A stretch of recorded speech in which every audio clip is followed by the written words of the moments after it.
Chettinad Cement, perfect concrete choice. 63 years of excellence.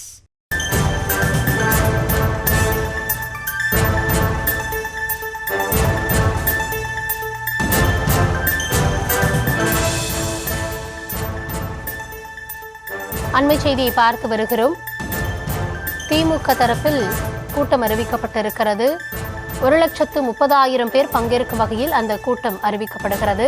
அது தொடர்பான அண்மை செய்தியை பார்த்து கொண்டிருக்கிறோம். திமுகவில் இளைஞர் அணியில் 5 லட்சம் நிர்வாகிகளும் 50 லட்சம் உறுப்பினர்களும் இருக்கிறார்கள். அந்த வகையில் 1,30,000 பேர் பங்கேற்கும் வகையில் கூட்டமானது அறிவிக்கப்பட்டிருக்கிறது. வடக்கு மண்டல இளைஞர் அணி நிர்வாகிகள் சந்திப்பில் பங்கேற்ற பொழுது முதலமைச்சர் சிறப்புரை ஆற்றுவார் எனவும் கூறப்படுகிறது. இது குறித்த விரிவான விவரங்களோடு இணைகிறார் எம்முடைய செய்தியாளர் பாரி கார்த்திக்.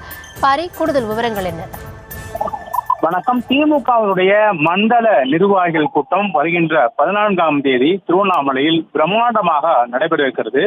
திமுக சார்பில் புதிய நிர்வாகிகள் பட்டியலானது தயார் செய்யப்பட்டது. புதிய நிர்வாகிகள் போடப்பட்டிருக்கிறார்கள். அதுவும் குறிப்பாக ஒரு பாகத்திற்கு 3 துணை அமைப்பாளர்கள், அதே போல ஒரு கிளைக்கு 2 துணை அமைப்பாளர்கள், புதிதாக அதாவது தமிழகத்தில் இருக்கக்கூடிய 68,000 பூத்துகளுக்கும் ஒவ்வொரு பூத்தினுடைய அமைப்பாளர் என புதிதாக பொறுப்பாளர்கள் போட்டிருக்கிறார்கள். அவர்கள் ஏற்கனவே இருக்கக்கூடிய அமைப்பாளர்களுடன் சேர்ந்து பணியாற்றுவார்கள். கிட்டத்தட்ட இந்த புதிதாக அறிவிக்கப்பட்ட அமைப்பாளர்கள் மட்டுமே கிட்டத்தட்ட 5 லட்சத்தை வரை தொடர்ச்சியாக இளைஞர் அணியில் இந்த நிர்வாகிகள் தற்போது போடப்பட்டிருக்கிறார்கள். அதை 3ஆக பிரித்து வடக்கு, தெற்கு, மத்திய தெற்கு மற்றும் மேற்கு என 3 மண்டல மாநாடாக திமுக நடத்த இருக்கிறது.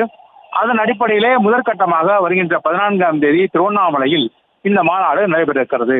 தேர்தலுக்கு தயாராகும் வகையிலும் 2026 சட்டமன்ற தேர்தலுக்கு இளைஞர் அணியை தேர்தல் பிரச்சாரத்திற்கு தயார் செய்யும் வகையிலும் இந்த மாநாடு நடைபெற இருக்கிறது. ஏற்கனவே மாநில அளவில் மாவட்ட அமைப்பாளர்களுடைய கூட்டம் உதயநிதி ஸ்டாலின் அவர்கள் தலைமையில் நடைபெற்ற நிலையில் தற்போது மாநிலம் முழுவதும் இருக்கக்கூடிய 3 அமைப்பாக பிரிக்கப்பட்டு வடக்கு மண்டலத்தினுடைய கூட்டம் வருகின்ற 14ஆம் தேதி திருவண்ணாமலையில் நடைபெற இருக்கிறது.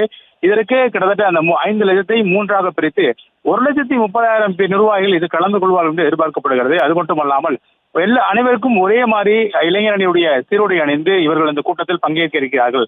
அவர்கள் பல்வேறு விஷயங்கள் இந்த மாநாட்டின் போது பேச இருக்கிறார்கள். குறிப்பாக வருகின்ற தேர்தலில் எவ்வாறு தயாராகுவது, வீடு வீடாக சென்று தென்னை பிரச்சாரம் உள்ளிட்ட கட்சியில் இருக்கக்கூடிய பொறுப்பாளர்களுடன் சேர்ந்து இந்த பணியை ஆற்ற வேண்டும் என்றும் தெரிவித்திருக்கிறார்.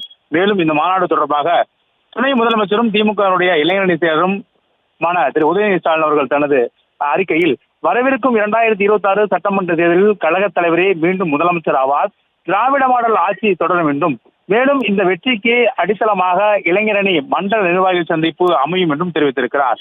மேலும் இந்த கூட்டம் என்பது 2026 சட்டமன்ற தேர்தலுக்கான ஒரு பிரச்சார பெருங்கூட்டமாக அமையும் என்றும் திமுக சார்பில் எதிர்பார்க்கப்படுகிறது.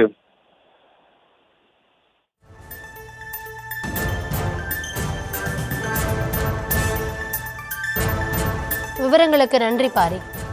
Chettinad Cement, perfect concrete choice. 63 years of excellence.